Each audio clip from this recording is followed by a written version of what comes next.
Assalamualaikum warahmatullahi wabarakatuh. Perkenalkan, nama saya Ilal Fakrah Mawardi, Prodi Ilmu Kelautan, Fakultas Pertanian dengan NIM 2003-4011. Jadi di sini saya ditugaskan untuk membuat video tentang review jurnal MK Hukum Laut.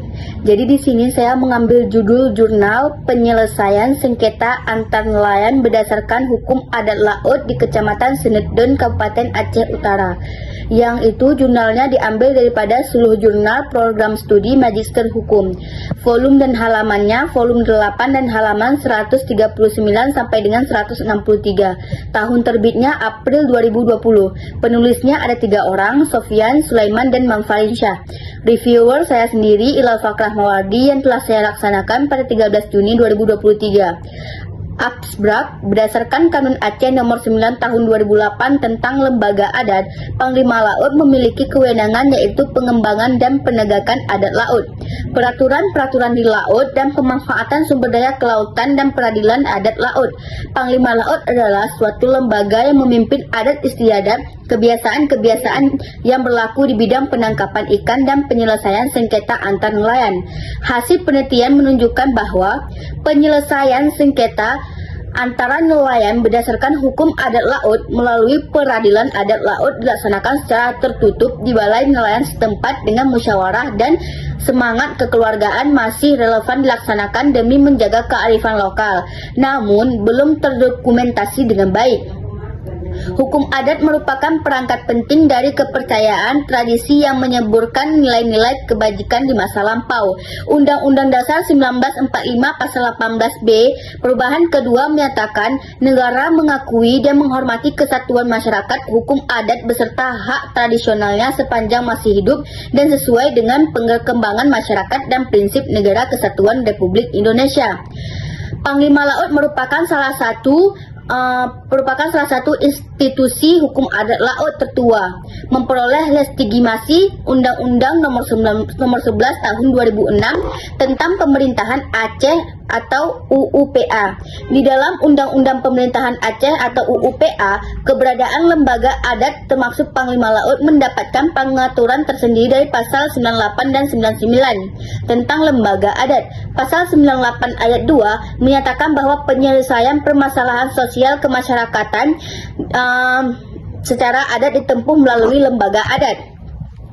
Pada masa itu, Panglima Laut memiliki 2 tugas, yaitu memobilisasi perperangan dalam rangka melawan penjajahan dan memungut biaya cukai atau pajak dari kapal-kapal yang singgah pada tiap-tiap pelabuhan di Aceh.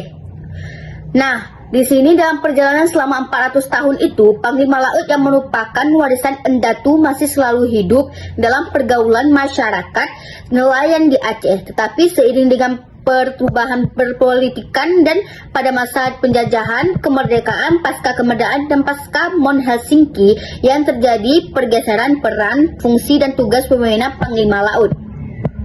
Di sini jenis metode penelitian yang digunakan yaitu jenis penelitian lapangan atau field research yang berbentuk kualitatif, yaitu prosedur penelitian yang menghasilkan data yang deskriptif berupa kata-kata tertulis dan tulisan dari orang dan perilaku yang diamati. Sementara pendekatan yang digunakan dalam penelitian tesis ini adalah yuridis empiris. Pengkajian penelitian ini menggunakan analisis kualitatif yang menghasilkan data deskriptif analitis, yaitu data yang dinyatakan oleh informan secara wawancara. Nah, di sini serta tingkah laku yang nyata yang diteliti dan dipelajari sebagai sesuatu yang utuh.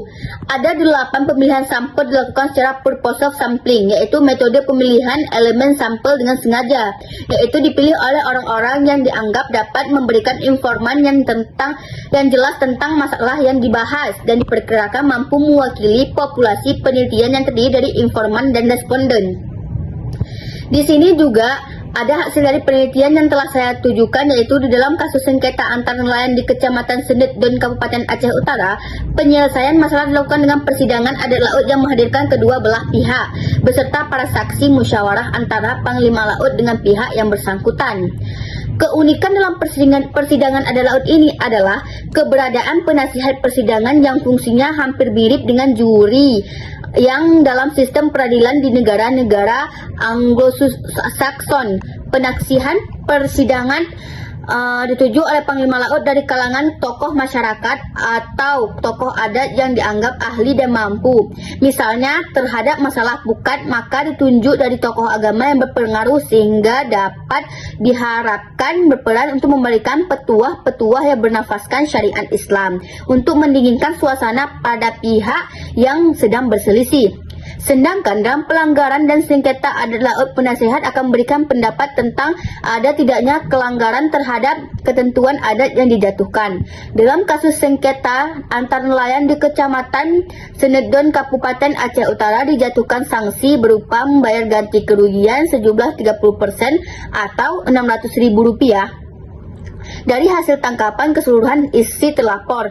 Di sini ada dua orang yang telah berselisih, yaitu Bapak Abdullah dan Bapak Syafi'i.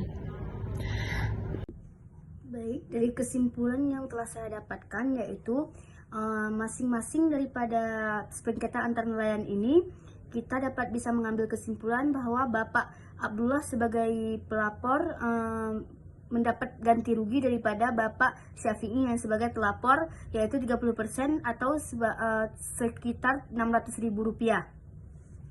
Nah, di sini tidak ada pertengkaran antara dua nelayan ini karena sudah ada kesepakatan dari kedua belah pihak untuk membayar kerugian telah didapatkan dari Bapak Abdullah sebagai pemilik rumpon. Di sini juga ada kelebihan dan kekurangan daripada jurnal ini. Kelebihannya itu bahasa digunakan bagus sehingga pembacanya pun mudah memahami. Nah, di sini juga terdapat banyak pasal-pasal sehingga banyak masyarakat yang belum tahu atau belum mengerti, yang masih awam tentang pasal-pasal tersebut bisa memahaminya. Yang ketiga, bahasa yang digunakan tidak ribet dan tidak berbelit-belit. Nah, yang keempat, pembaca juga mudah memahami arti daripada jurnal ini. Kekurangan daripada jurnal ini yaitu terdapat banyak tulisan yang banyak kosakata atau tulisan yang salah sehingga pembaca atau masyarakat yang tidak mengerti kurang memahami apa maksud daripada penulis ini. Sekian video dari saya.